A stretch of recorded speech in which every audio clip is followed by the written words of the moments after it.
Hi, it's Laura Deckham, Reading 18 Tarot and Books. Thanks for stopping by my channel today. Welcome or welcome back.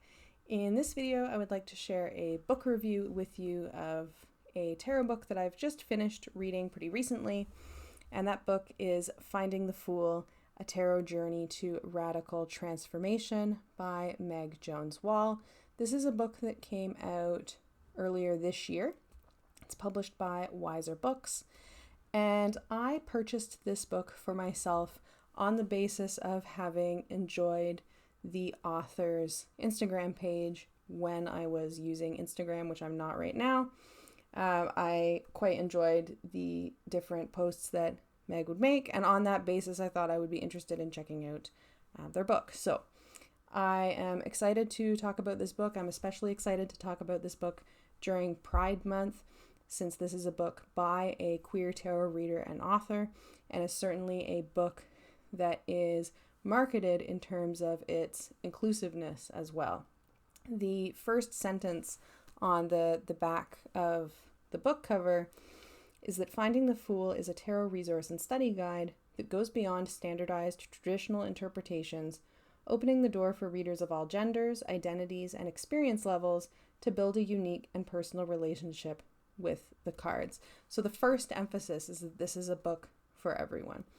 And, I'm going to, through the course of this review, share some critiques as well as share a lot of thoughts about what I really liked about this book. I will say that this first sentence on the back of the book really speaks to where I think that this book shines for me.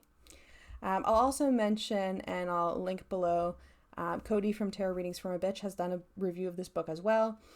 And Cody's review was posted while I was still in the middle of reading this book, so I deliberately actually haven't watched it. But I think, the more perspectives and the more reviews of any book, the better. I think that they generate really good conversation, and I'm always interested in hearing what other folks have thought about books that they've enjoyed or not enjoyed for whatever reason. So if there are other reviews of this book floating around YouTube, let me know. I'm more than happy to link others below. So that folks can get multiple perspectives on the book. And before I go any further, I'll just say to ask patience with my voice today. I am in Central Ontario. It's been pretty smoky here for the past several days. I'm struggling a little bit. Nothing too serious for me personally, but I'm a bit hoarse. So I will do my best. I will also do my best not to ramble too much. I have, you'll see me looking off. I've made some very loose bullet point notes to try to keep me on track. I ramble. I will timestamp below in terms of the kind of themes that this review is going to cover so that you can skip ahead if you want. I want to start by talking about the structure of the book in terms of just briefly looking at the table of contents. I want to talk about the inclusiveness of the book and the ways that I think that this book is inclusive. I think that that's a big part of how the book is being marketed. I also think it's a big part of what's going to draw people to this book. So I want to give that, in particular, some attention. I want to then talk about the three main sections of the book, which I'll go over again in the table of contents, and then just kind of end off on who I would recommend this book for. And I would definitely recommend this book for sure. So that's, to give a hint of how I felt about it. In terms of the structure of the book, I will show the table of contents here briefly. You'll see that there's a foreword and introduction and 3 parts: Paving Your Way, Finding the Fool, and The Journey Never Ends. So in terms of preparing your way, you can see here that there's beginning your radical journey and tools for the journey. This is really where the author introduces the framework of the book, which includes introducing some basic numerology and astrology as well. The author also goes over how one might choose their first tarot deck. It is, I think, a beginner-friendly book in that it gets into topics like picking your first deck. And the author, of course, gives an overview of where the rest of the book is going and how it's structured and how a reader might work with it. Part 2, which is Finding the Fool, is divided into major arcana and minor arcana. This is the bulk of the book, and this is the card by card sections, a little kind of mini chapter, I guess, if you will, for each of the 78 cards. And these are all of the majors, have a particular structure, and all of the minors a particular structure, and they're not the exact same, but they're close. So all of the major arcana cards start with 3 sets of keywords. One is astrological, one is numerological, and then one is a general kind of keywords. So here, if you want to pause the video, you can see the keywords for the moon here cover Pisces keywords, keywords associated with the number 9, and keywords in a more kind of general, overarching way. Following those keywords, you get a kind of general description of the card's meaning. You then get astrological correspondences. In the case of the moon, they would be for Pisces, and a journal prompt related to that. You get numerological correspondences and a journal prompt related to that. And then you get a short section at the end called In Readings. For the minors, you again get 3 sets of keywords. In the case of the minors, that is for numerology, elements, and general keywords. So you can see here with the 7 of Cups, there are 7 keywords, water keywords, and more general ones. You then get the card description, a section called In Readings, and then a set of journal prompts. So the sections for each of the minors are shorter than the sections for each of the majors. They don't include the same amount of areas, but they do get a good amount of space. The minors get generally 2 full pages of text, and the majors a bit more than that. Part 3 of the book, which is called The Journey Never Ends, gets into some different ways of using tarot, different functions that tarot might serve in someone's practice. It also gets into some different spreads, and there are 4 card archetype spreads, the author calls them. So there's one for each major, spread inspired by each major, and they're all 4 card. And then there are a whole bunch of 2 card spreads and a whole bunch of 3 card spreads. And then there's a little kind of, ahead of that, there's a brief description of kind of what a spread is and why you might want to use one, right? So that's the structure of this book. Getting into next the inclusiveness of this book. I am happy to say that this definitely reads as an inclusive book to me overall. I have been disappointed historically, certainly, and I'm not just talking about with tarot books, with other kinds of books as well, that sometimes present themselves as much more inclusive than they actually end up being, as I read them. I've certainly had no shortage of disappointments in books that have really pitched themselves as, this is for, this is for you, or this is for everyone, and really felt let down. In this one, I don't. I'm very, very happy to say that. So, generally speaking, I think that the author does quite a good job of not making any kind of clear, narrow assumptions about who the reader is, the reader's positionality or identities, or the reader's life experiences. Again, definitely some books that I've engaged with, that describe themselves as perhaps being, inclusive of diversity. You read the book and then it turns out that they're actually, they're really written from a perspective that presumes their reader is a particular person or is a part of a particular demographic. I would say that Meg Jones-Wall has done a really good job here of not doing that. And I think that can be hard to do. It doesn't need to be, but it seems to be in practice, and that the author has done a really good job of that. There is no gendering really in this book at all. The cards are not referred to with gendered pronouns at any point. That includes the courts, that includes all of the majors, all of the minors, all of them. And the author very specifically speaks to in the introduction the fact that everyone, can be represented by every card. Everyone can find themselves or something related to themselves and their experience in every card. And so not wanting to limit cards in that way. Very deliberate, and it's explained well.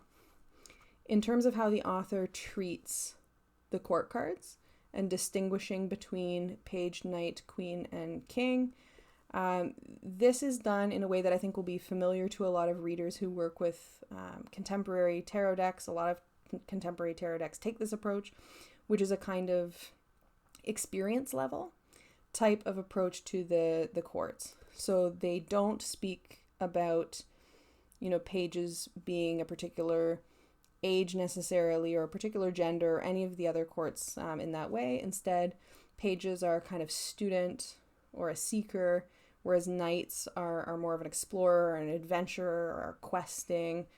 And queens and kings are both leaders. They're different approaches to leading, but both are absolutely leaders, right? And so, I think a lot of decks that rename court cards take an approach that's kind of like this when they're trying to make the courts more inclusive. So I thought that was a good approach to take here.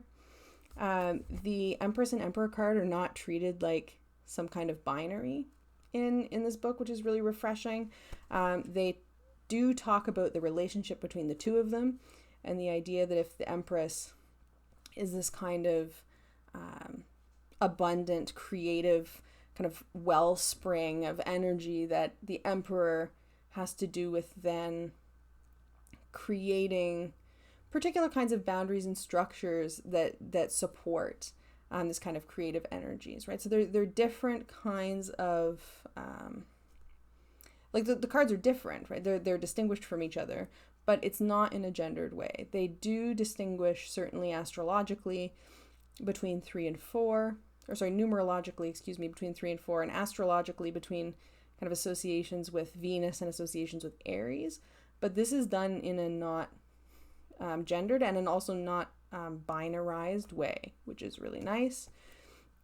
I will say as well that the section at the end of the book, resources for further study, this is not really a bibliography in that the author doesn't cite anything, which is a bit of an issue. I always am in support of citations, but there's quite a good lengthy 3-page further reading section that includes both books and articles here, and I think that it is a more inclusive list in terms of incorporating reference to a greater diversity of perspectives than a lot of other books that I've seen.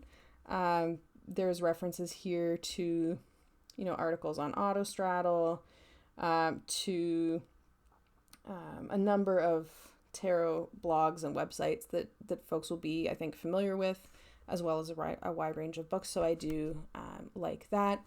I will say absolutely question the inclusion of Jodorowsky in a further reading for a book with a clear social justice orientation. I do question that choice. I also, if I had to find,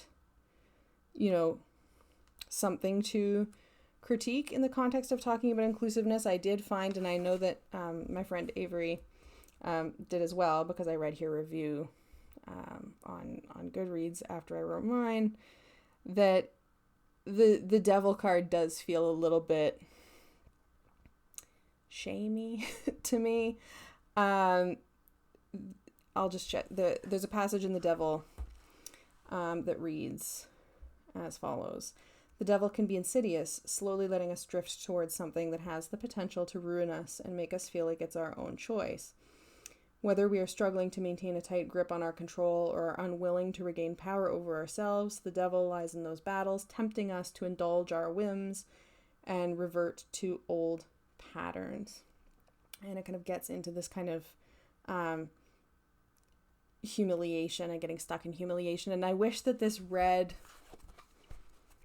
a little bit less that way in a queer-centric book.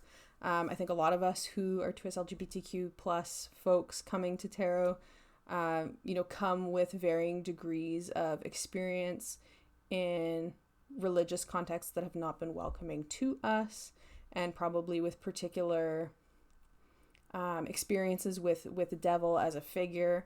Not the devil in tarot, but the devil in various kinds of religious contexts. And I wish that this read less like that. But again, overall, I think that this book reads very much inclusively in a lot of ways that a lot of books don't. And so I really, really appreciate that. I'm going to go into next my thoughts on the first part of the book, which again gets into how the author talks about their approach to tarot and to kind of teaching tarot in the context of this book, and the approach that this book takes in terms of presenting its source material. There's a lot that I really like about the author's approach in this book. One thing that really stood out to me at the very beginning, that I put a big asterisk beside as me liking it, was the sentence on page 4 that tarot is a language and fluency takes dedicated effort, focus, and determination. This is bigger than memorization, more complex than simply studying standardized interpretations over and over again. Instead, this is about learning to integrate new ideas into your tarot work, to find rich layers with unexpected messages that can transform your relationship with the cards.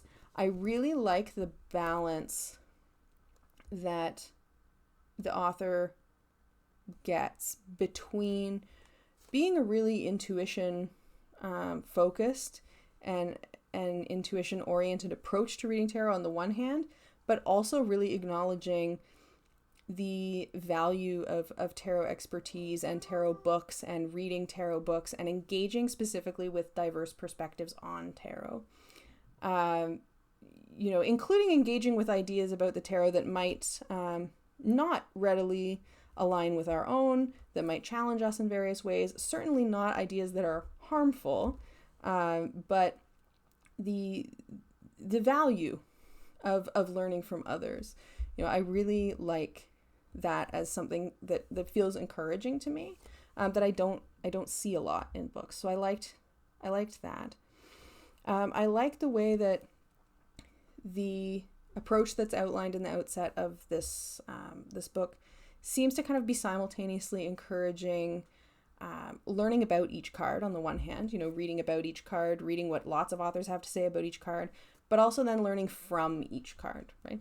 It's very much a book that has a lot of emphasis on journaling and sitting with the ideas that tarot presents. And I really like that balance here as well. And the approach to reading tarot that this book takes fundamentally, that's explained in the first part and then kind of is actioned in the second, is a kind of correspondence layering. Specifically, again, numerology, elements, astrology, and in the introduction, the approach to astrology includes the signs, elements, and also modalities. So it's pretty kind of beginner. It's very accessible. Which I think it can be hard to do with astrology because it's just so big, but I think that that's done well. And I think that this approach to layering different kinds of lenses is one that a lot of tarot readers enjoy to varying extents, including myself. Astrological correspondences are not really my thing when it comes to reading tarot, but certainly thinking about number and thinking about element are very much so. So I like that. I will note that the back of the book describes the book as containing astrological and numerological correspondences for all 78 tarot cards. There is only astrological correspondences for the majors in here. Unless we're going to say that some keywords for water for every cups card counts as astrology, which I would say that it does not. Elements are not exclusively the domain of astrology. So that's just kind of a weird thing on the back of the book. I don't say that as a criticism. I just think it's a bit weird that the book says that on the back. I do really like this as a kind of, it's like a building blocks, approach to reading tarot, which I think is really beginner friendly. I think that 78 cards is a lot of cards, and that can feel really daunting to a beginner. But then when you start to bring in, thinking about the significance of a suit and thinking about a significance of a number, I think that for a lot of beginners that can make things less intimidating, which I really like.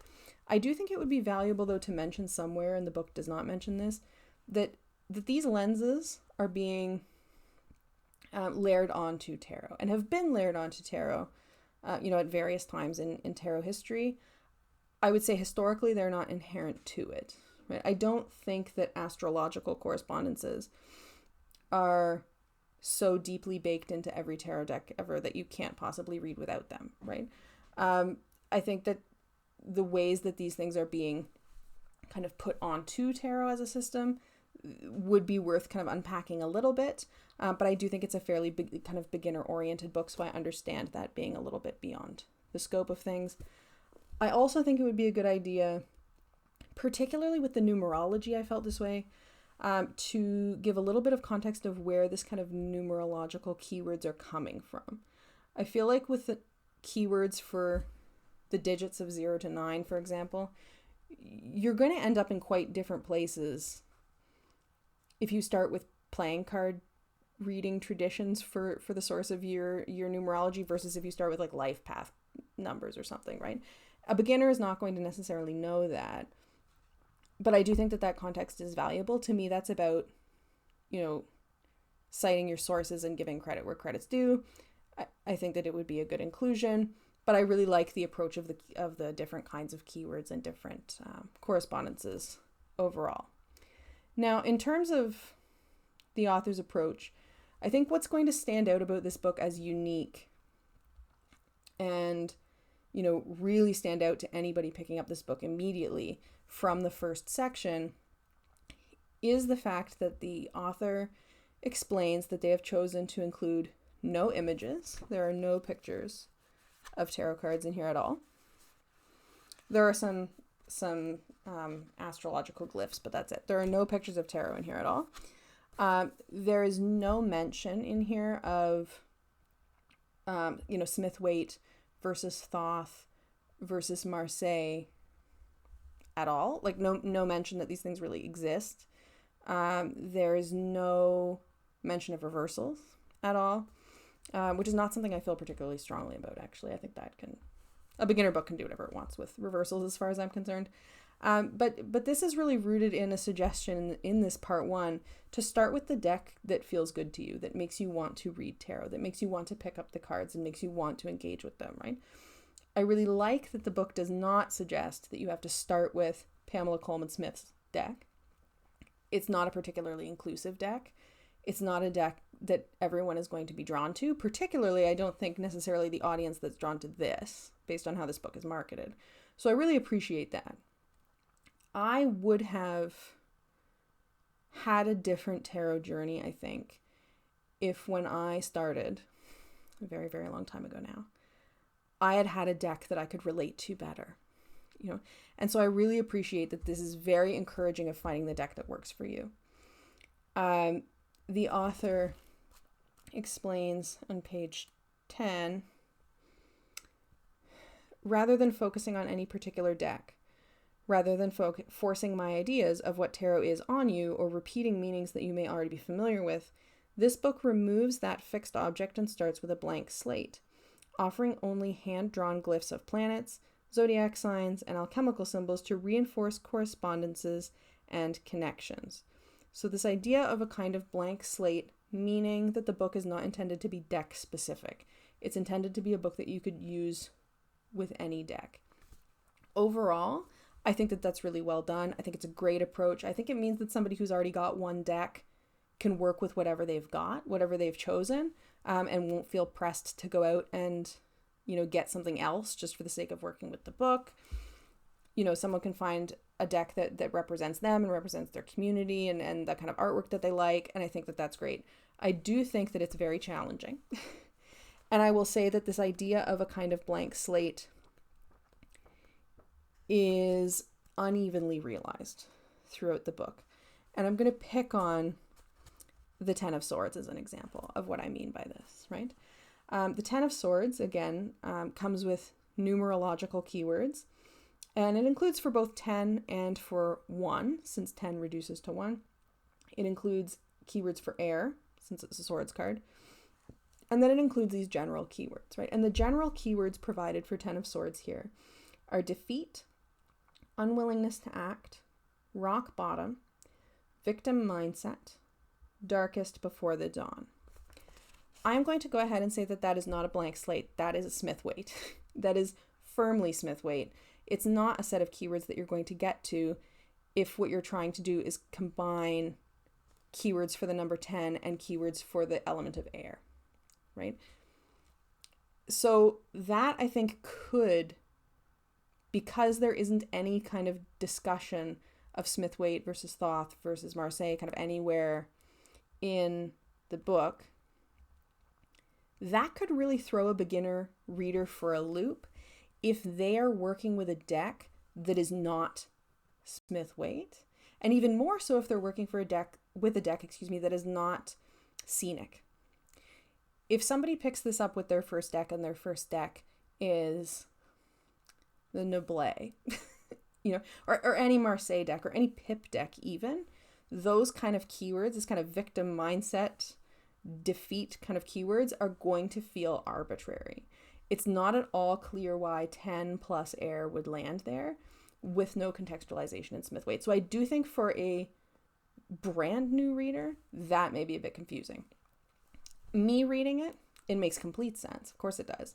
And the entries are really well written, but that I do think that that's a bit of a challenge when you're trying to make a book that's not deck specific, is that your keywords have to come from somewhere. And in this case, it's not coming from a blank slate. It is absolutely a Smith weight set of keywords. So going from there, I'm going to get into my thoughts on the second part of the book, which is the very vast bulk of it, and that's the card descriptions. Overall, I really like them.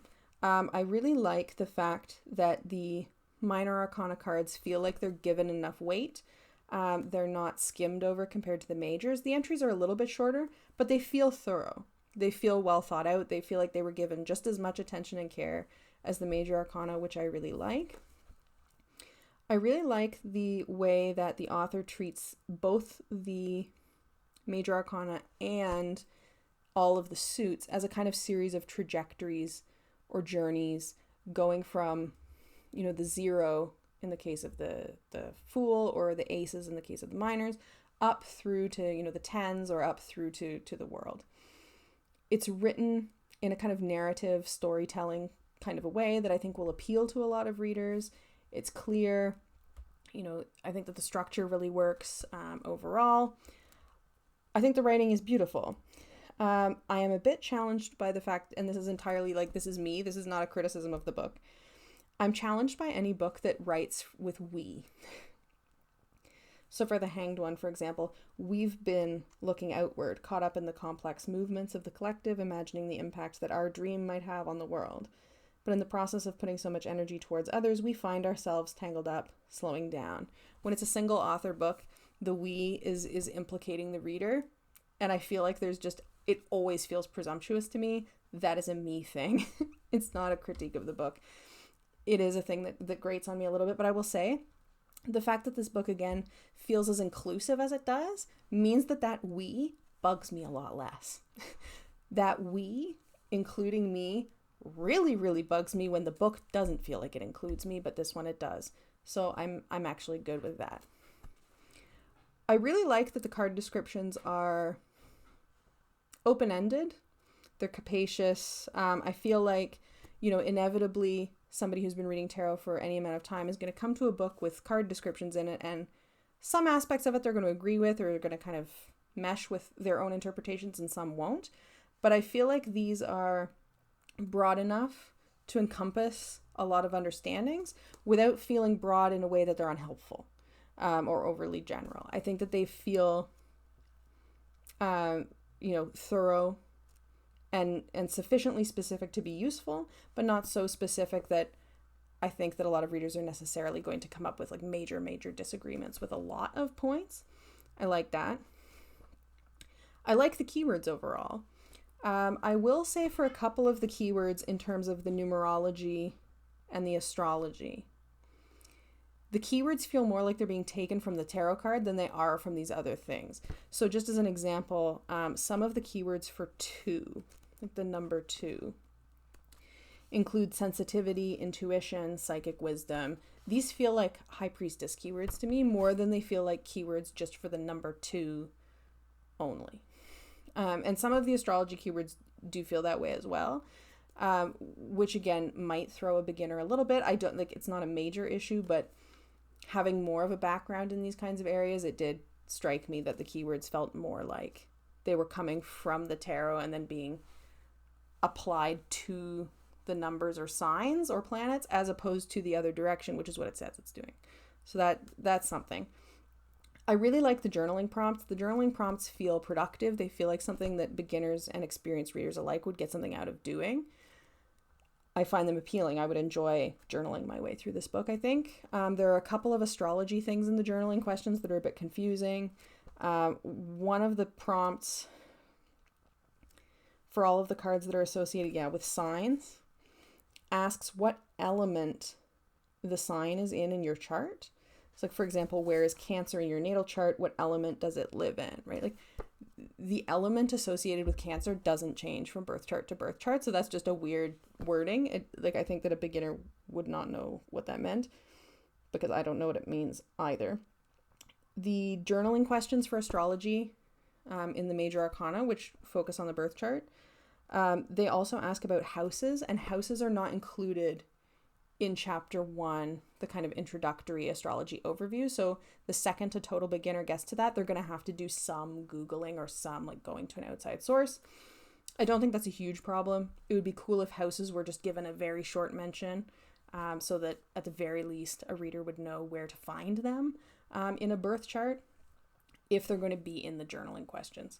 But overall, I think the journaling questions are great. I think the keywords are great. I think the descriptions are great. The in readings sections challenge me a little bit. And the reason that they challenge me, I think, is because they definitely presume that a reading is a particular kind of thing. And a lot of them, I think it would be hard for a beginner to apply to a wide range of types of readings. The major arcana sections for the in readings for each card include a lot of questions for you to ponder, right? For example, let's pick just one at random, the Strength card. When we embrace the energy of strength, it's essential that we act with dignity, that we use our power with intention, that we listen and observe and make decisions with care rather than haste. Yet there's joy, pride, satisfaction in this kind of practiced, purposeful effort in believing with every facet of our being that we will succeed. How can you lead with patience? Where are you being called to take your time? Which fears or obstacles are you facing? What personal magic are you uncovering? And when might the fool have felt flickers of this confidence at the start of their journey? And it goes on with a couple of more questions. That's a hard in readings passage to apply to a reading about whether or not you're going to get a job, right? This is definitely a book that is geared towards, when it's talking about radical transformation, is geared towards somebody who's interested in using tarot for personal development, for personal growth, for introspection, for reflection. And that comes through in those in readings sections really strongly throughout the book. Again, this is not a criticism. It's very clearly a book that's pitched at using tarot in a particular kind of way. And the descriptions are very much keyed to that beautifully, right? But it is something to be aware of, particularly if you're somebody who's interested in using tarot in a different way. Which brings me to the third part of the book, which is The Journey Never Ends, which includes using tarot for other purposes, right? Among other things, and spreads as well. So this section goes through talking about using tarot for meditation, prayers, mantras, divination, spell work, ancestor work, and then creativity and different kind of creative activities. And then there's a very brief section called Tarot and Occult Esoterica that is a brief description of some other divinatory systems, as well as crystals, sigils, different sacred tools, incense, tinctures, and moon phases.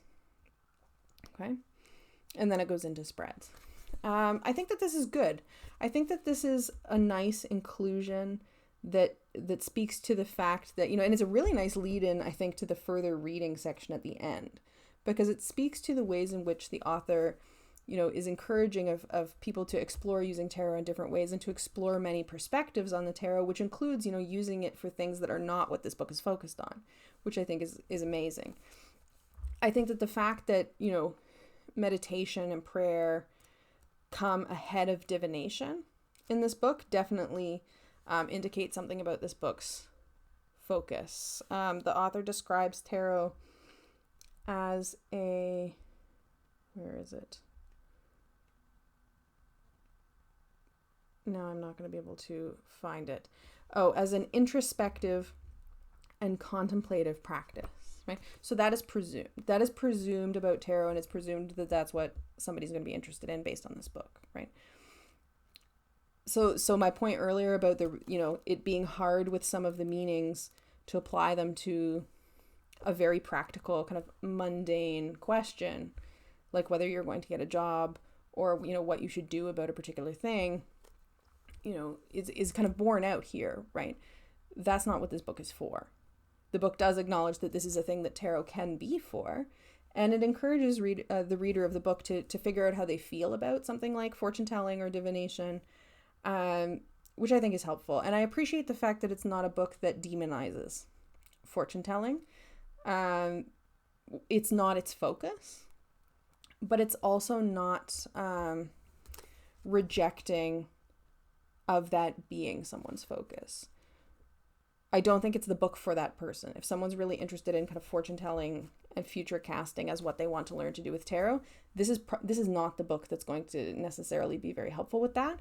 But it's not a book that puts that down, and I really, really appreciate that. I think that also is a mark of inclusiveness, to kind of bring me back to where I started. So, and I'll just finish by saying I think that the spreads are good. The way that they're structured is smart because they don't take up a lot of space. Show the 2 cards once and then list a bunch of options for 2-card spread keywords or spread positions. What a spread is explained quite well, and it doesn't just throw the Celtic cross at the beginner reader, which is also good. I think that these, basic 2, 3, and 4 card spreads as a place to start for somebody would position them well to maybe start making their own spreads too. And this book is encouraging of that. So I think that's a great way to end. To sum up, I quite like this book. I would recommend Finding the Fool to a person who is interested in starting to learn tarot, starting with tarot, looking at getting their first deck, who's specifically interested in tarot as a tool for self-exploration, for reflection, particularly somebody who's keen on doing this through journaling or perhaps through meditation. The book uses the language of journaling in terms of journaling prompts, but you could, work through those introspective questions in another way, like meditation if you'd prefer. In terms of a more experienced tarot reader, I would suggest this to someone who is looking for an inclusive take on tarot. I would recommend this to someone who is interested in journaling their way through the tarot, which you don't have to be a beginner, I don't think, to learn from. And I would recommend this book to anyone who I think has found, like me, has found the author's perspective, in their other work, their articles and things like that, refreshing, or a perspective that they align with or that they appreciate. So overall, really happy with this book and happy to have shared my thoughts. If you have thoughts about this book, if you've read it, or if you have any questions about it, do feel free in the comments to ask away or to share. I love chatting about books. Thank you so much for watching. I wish everybody a great day.